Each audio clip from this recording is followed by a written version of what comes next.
All right, Dina, your career trajectory is remarkable. I have to say, I've watched you with a mixture of awe and pride. I find it hard to believe that it's been, we won't even say how many years since we were together in a tiny office working for Dick Armey. So I'm so honored to finally sit down with you again. Oh, thank you, Stacy. It is such a treat to see all that you have done and how lucky the Policy Circle is, frankly, to have you with them. You and I did start out very young, I'd like to say. Very young. Very young, many, many years ago on Capitol Hill, and what feels like many lifetimes ago. And in many different ways, too. It really does. It's remarkable, though, when I think about all that you have accomplished and the really unique roles that you've had since we were together. So for people that aren't familiar with your background, can you share a little bit about your family and your, I'm going to have to say Dallas roots, we can say Texas roots, and really just kind of that path to the White House? Just a little overview. I know that's a long story, but maybe if you could just share with our audience tonight, you know, how you are sitting with us here today. Oh, well, that's so nice of you. And thank you for coming to Goldman Sachs. I'm so sad not to be with you all. I was so excited when Sylvie called me and asked me to participate. We have our own partner off-site while y'all are gathering here in Florida.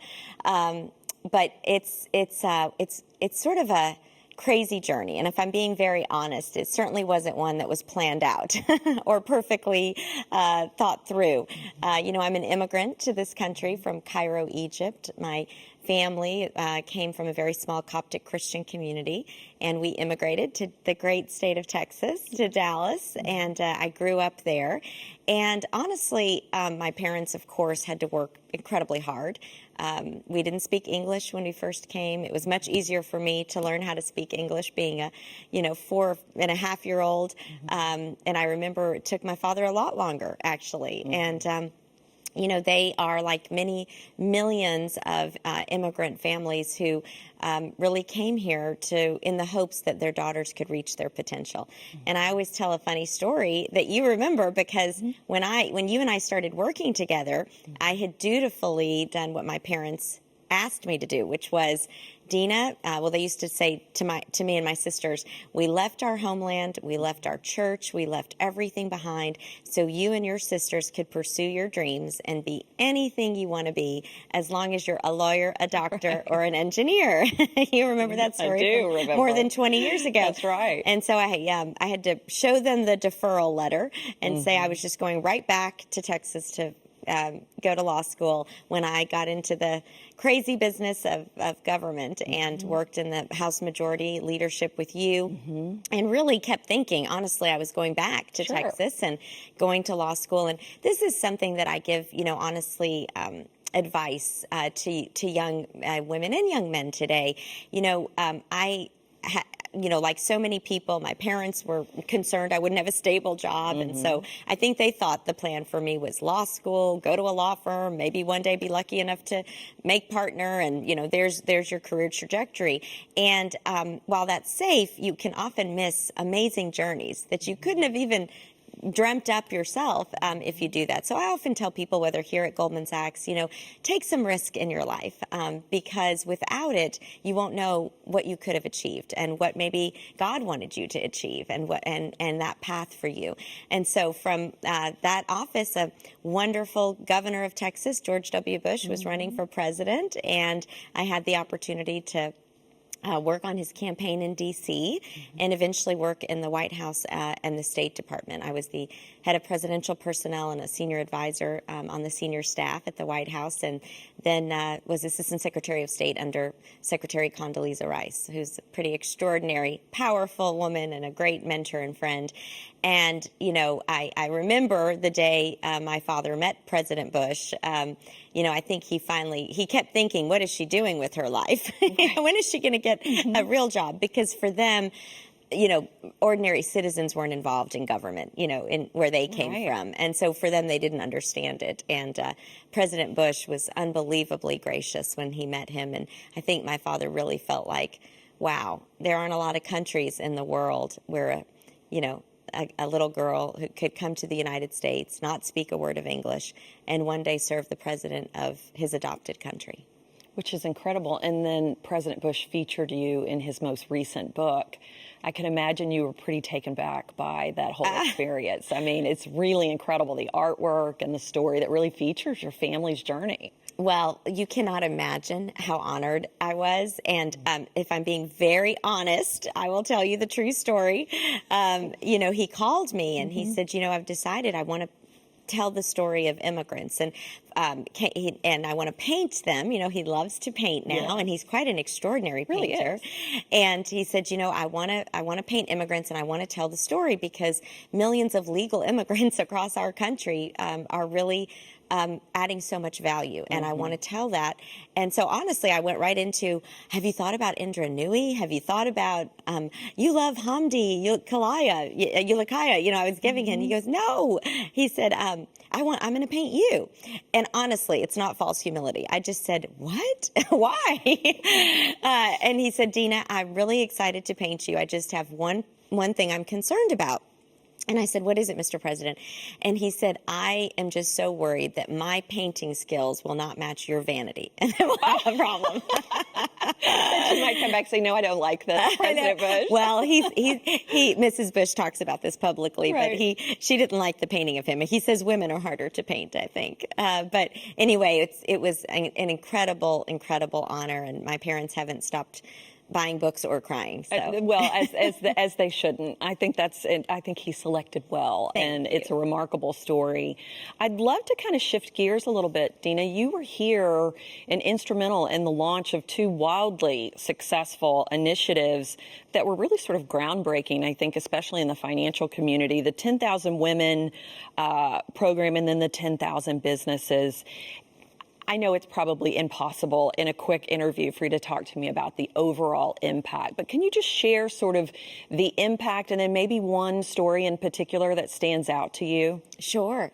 When I was recruited, it was sort of the last year of the Bush administration, and I was recruited to Goldman Sachs. And in 2007, there was a lot of good work being done by corporations in the charitable realm, but there really wasn't a strategic focus. Now today we're all much more used to talking about impact investing, right. ESG, and thinking about it much more as core to the business, not a side project of a company. But back then, people were still starting to kind of build this market, if you will. And I think the firm saw there was a gap. And, could we really do something meaningful? What we do every day is allocate capital and try to find good investments that drive economic growth around the world. And hopefully, in doing so, think about the equity of that economic growth. And so in 2007, we had done a tremendous amount of research. We had put out a piece of research called Womenomics by our chief economist in Japan, Kathy Matsui. And it found, of course, that greater labor force participation by women in Japan would increase Japanese GDP growth. But given the size of that economy, it would have a ripple effect all around the world.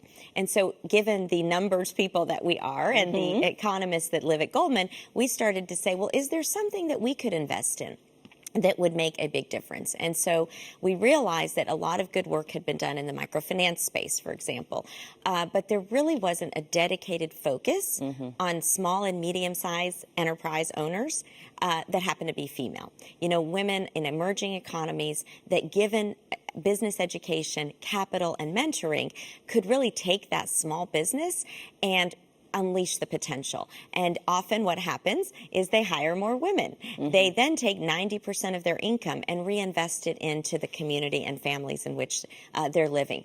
And so we started it. It was a scary project. At the time, there were no large scale. We were the largest ever at that time investment in the economic empowerment of women around the world.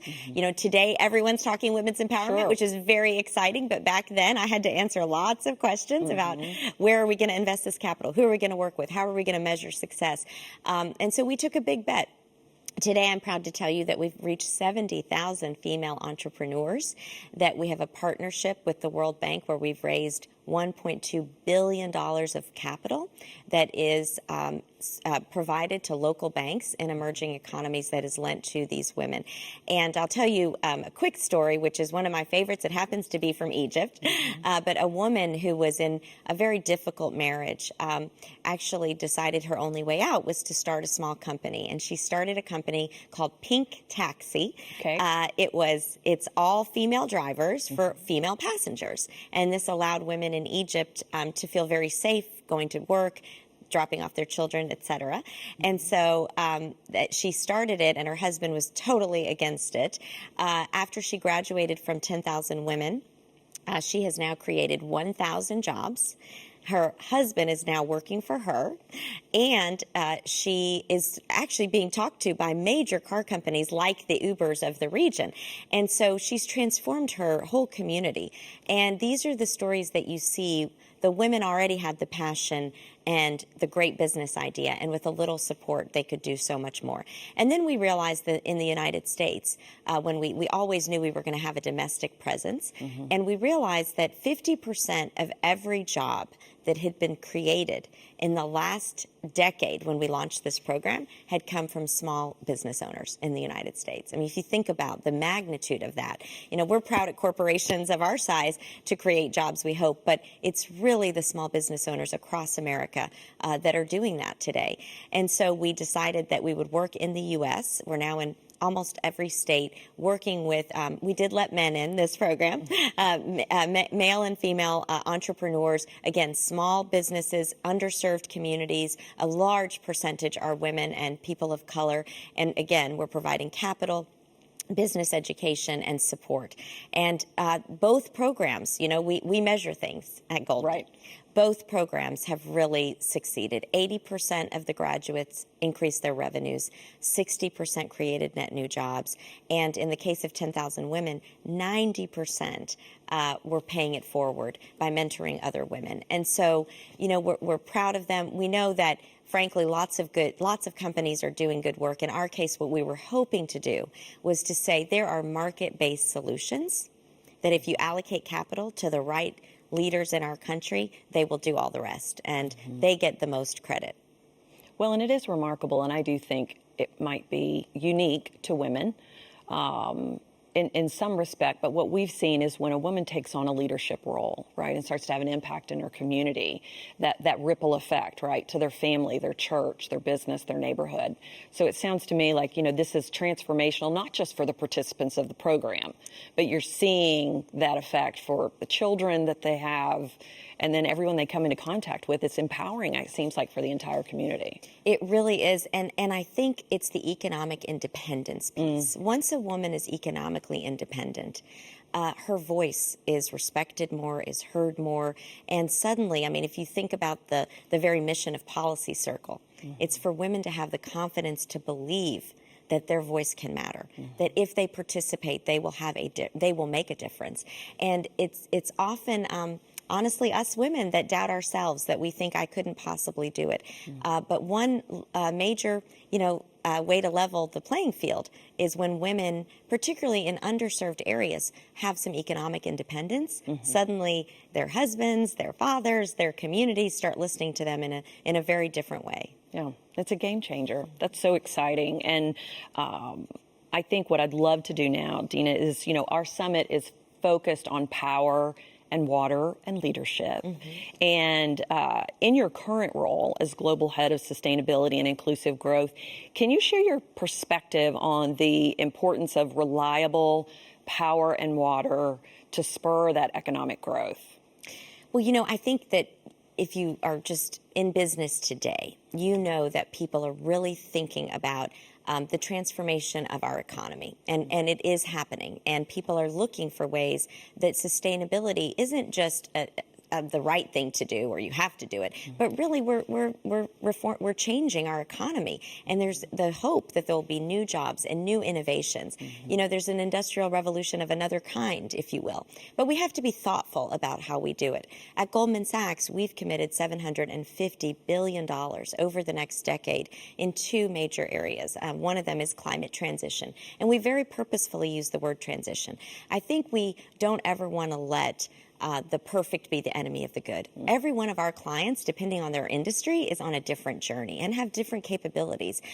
And so I think working to be innovative with them about how it is that we can try to reach these sustainability goals that not only obviously make sense, but that could actually be an enormous production booster. So with Apple, with my counterpart Lisa Jackson and I work together to build something called the Restore Fund. It's a $200 million fund that will be investing in the latest technologies around reforestation. Because even when Apple commits to its sustainability goals, obviously it's going to take it time. Sure. It's going to be hard, but how amazing is it to think about a capital structure that can actually invest in a new way to reforest the world? And that is something that, goes just beyond, kind of platitudes, to be honest with you, and thinks of new ways to invest. We're a big investor in a company called Northvolt, which is an incredible electric battery company that no one believed in,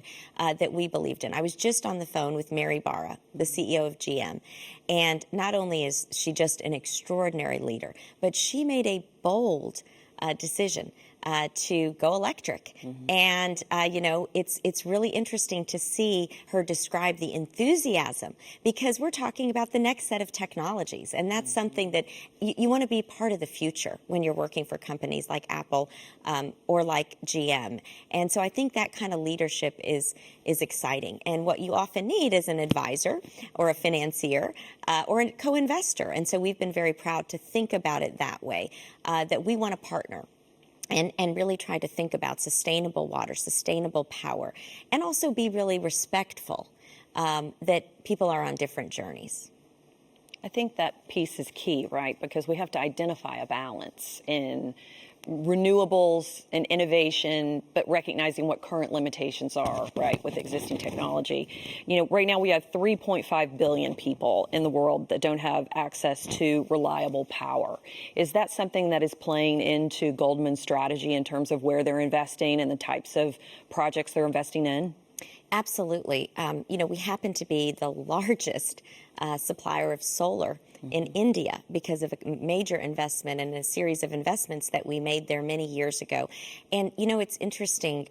Power is sort of the bedrock of obviously what people need in the world just to live. But during COVID, we also learned that it furthers the inequity in our society in everywhere, including in the United States, when so many children did not have access to digital schooling. And, you think about the impact that that's going to have.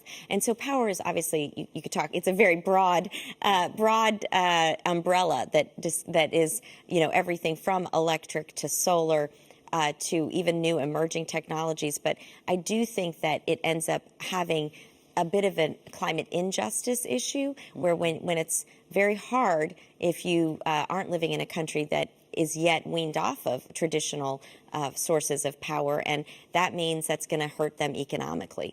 And so just, again, being very thoughtful about how we as a country try to maybe have the same goals around these issues, but really maintain a tremendous amount of respect and partnership. So I think we might shift now to talk about leadership for just a few minutes. As we've said, your journey's amazing. And at the Policy Circle, we really encourage women to step into the arena, right? Requires courage and confidence. And can you share some advice to women that are maybe in the early stages of their civic leadership journey? We're encouraging them to get a seat at the table, right, where the decisions are made. What advice would you give to those women? It's hard. I want to start with that. And sadly, I feel that every year gets a little bit harder and the environment gets more toxic, sadly.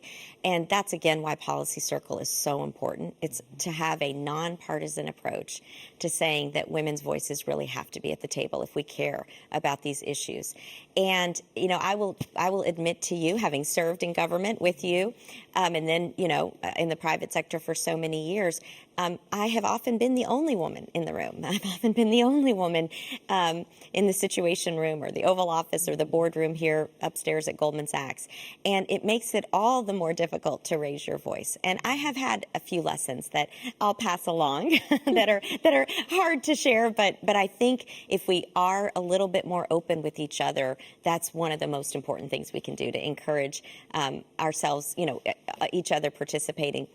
One of the things that I think women tend to do is feel that, if I say something wrong, if I come out and I do something wrong, I'm going to be laughed at or attacked or, depending on the arena. And this is something that so many of us struggle with, where you go into the pitch, 90%. This just happened, actually. I took a young woman who works with me, and we were pitching for a big piece of business, and we went in, and boy, were we prepared. And that's something that Condi Rice and other colleagues of mine or mentors of mine have taught me. Be prepared. You have to be the most prepared person in the room. And boy, were we prepared. And we went in and we really, I would say, did a good job. But, we messed up on one minor issue. And the gentlemen that were with us, you could tell, had not read everything. We're not quite as prepared. And as they walked out, they were high-fiving each other. Man, we crushed that. And, of course, she and I were like, oh, I can't believe that why we said that. We shouldn't have said it that way, and obsess. Well, let me tell you, that holds women back. It does. It holds women back. Men don't think like that. No. They think I crushed it. They think I deserve to be at this table. We have to start thinking like that. And the only way to start to feel that way is to train yourself, and I work on it every day not to do that, but to also recognize that failure is part of it.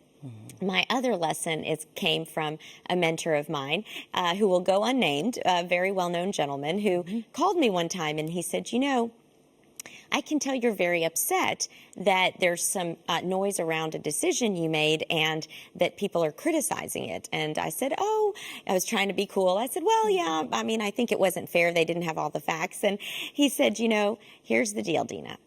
Everybody in their life has to decide, do I really want to be in that room and sit around that table? And the higher the levels go, the decisions are harder if they get to that table in that room. And so you just have to decide, are you someone that can take the heat that way? Because if you're making decisions that get to that table or that room, that means 50% of people are going to think you were wrong. That's right. And so you just need to develop that tougher skin, trust in your core and in your values. For me, that's saying a lot of prayers. And, really believe that you're trying to do the right thing, and then just make the best decision you can and drown out the rest of the noise. And that's another thing that I think it's scary to get in the arena, because definitionally you've got to make calls, and people will criticize you, and you'll figure out who your friends are too along the way. Well, and talking about your friends, don't you think when you're in those scenarios, right, and you're sort of either preparing or you've come out of that big meeting or you're reading the newspaper in your case and something's being said, right, about the decision you made, how important has it been for you to have allies, right? A community of people that you can go to that either understand your journey or just supporting you as you do take your risk. That's a big part of the Policy Circle community, is surrounding yourself with other women who genuinely care and they want to be civically engaged, but they might need that additional support. So how important has your support structure been for you? It's been absolutely vital. Of all the important things that Policy Circle provides, I would put this at the very top. Because what you really need is people that are going to be with you when it's hard, just as much as when it's easy. And those people have to tell you the truth. And that's the other thing that I'll say in terms of leadership lessons, at least that I've very humbly learned along the way. You want those people that are really going to be direct. And they're going to say, yeah, that wasn't your greatest moment, and let me give you some advice on how to make it better, or you didn't handle that right. And I think that is the truest kind of support and friendship. But then to be, hey, we've got your back on this, and we will be with you. We will not desert you in that moment where you really need to have that support. Because if you are deserted, you're never going to go into the next arena or try anything else. And so that kind of support and friendship really matters. And then I think failure. I talk about this with my daughters, who, by the way, when I was just left our management committee meeting and I was racing to come meet you, and one of them was like, did you leave my volleyball, whatever, in the closet. Right, And I said, I've got a very important speaking engagement, Ava. And she said, who's the important speaker? I love that. I love that. I just children- really need to know where my volleyball things are. Yeah, and she said, she didn't think it was me. So that's a very good humility. As everyone knows, children have a wonderful way of keeping you humble. But I talk to them about failure. It's so painful in the moment. It's so embarrassing. It's so, hurts. But if you don't have those failures along the way, you never learn from them. I mean, I look back and when I think about, how did I mess that up so badly? I just didn't have the experience or I didn't know any better. But that is when I grew the most. And I'll never let that happen again. And if you don't have those series of failures, just as much as hopefully the successes along the way, you can't possibly grow. So all of that to say, we have to jump in the arena. This is our country. This is our world, and we have to care. It's going to be messy. We're going to make mistakes, but our voices really matter. And I think with a community that you all are building, hopefully there's that kind of net to catch us when we're having those bad days and those bad moments. But I really want to encourage everyone participating in the summit. Please lend your voice. Please participate. The famous quote, of course, about being in the arena. It's the I don't like that it says it's the man that gets bloodied and bruised. So we'll call it the woman. That's right. Who gets bloodied and bruised, but in the end, at least she got in the arena. That's right. Well, and I think, one other thing I just wanted to sort of ask you about as, the roles obviously that you're filling now, right? You're not only in your professional life, but in your personal life. I mean, a busy mom raising 6 daughters, and you also are civically engaged and philanthropically engaged in addition to all your other professional commitments. What we find is one of the biggest challenges is for women to prioritize their civic life. And, we kind of try to encourage people, think about this in the hierarchy of your business, your health, your family, your community is very important in your voice and your participation. What other piece of advice might you share with our Policy Circle community about how do you just prioritize this, or why should you prioritize your civic engagement in your community? Sure. Well, first of all, your voice matters, and you're the first role model for your family and your children. And so I think many times it's so understandable that people say, I want someone else to do that. I'm raising my family, I'm got my job or whatever it is, and I'll participate in certain ways, but that's a different level. That's a whole different level that's only getting harder. But the truth is, if not us, then who? And frankly, it really then has, I think, a ripple effect. When people say, Stacy is in the arena and she's really trying to make a difference. And what could I do? And it really does. You're a role model without realizing it. One of my favorite sayings is, one of the legacies women should often ask are, where are all the women that I mentored? Where are they? Did I really invest in women that are in civic life, that needed help as a mom, that, needed to understand, how to maybe help with their career trajectory, and every one of us can help that. And so I really do think that you set a tone and you become a role model to your whole community if you engage. And I think that's why, to be honest, I'm so proud of Sylvie and Kathy and Angela for starting the Policy Circle. Sylvie is just such an extraordinary woman, such a dynamo with humility. I'll tell you what, she is strong. Oh, very. But she is humble. And that kind of a combination, I know has made such a difference. And of course, Kathy and I go way, way back. Kathy and Al are very good friends of ours and of over 20 years. And she has been working on empowering and protecting and valuing women her whole life. And, and of course, Angela's own trajectory where, people saw in her, maybe I could be one day. That's right. A corporate leader like her. And if you don't see it, you can't think it. You can't imagine it for yourself. And so, I want to just thank them for knowing how important it was to found this organization. And, I think when they did it, I don't think they could have imagined in 2021 just how important it would be. And so I'm so sad not to be there. I know Sylvie was going to come here too, but I'm very proud. We're proud at Goldman Sachs to support Policy Circle. We've hosted a number of events here with our senior women. And, I just really encourage you all to keep going. It really matters. And as I said, I think it's only going to matter more and more every single year. Absolutely. Dina, we're just honored to spend time with you. We're grateful for your support of the Policy Circle and look forward to more collaboration in the future. And I just wish you all the best with these remarkable endeavors that you're undertaking here at Goldman, and all the best with your daughters as well. So, well, thank you, Stacey. I so wish I was there in beautiful West Palm. But I hope you all have a wonderful, wonderful conference. And I'm struck by a quote I was thinking about, and it's kind of related to civic duty. There's a famous Egyptian poet, Hafiz Ibrahim, who once said, "When you educate a woman, you create a nation." And I would apply when you participate in civil life, civic life. I think you start to invest in our nation, and it's really never been more needed. So thank you for letting me be part of this conference. My pleasure and my honor. Thank you. So good to see you again. You too. This is great.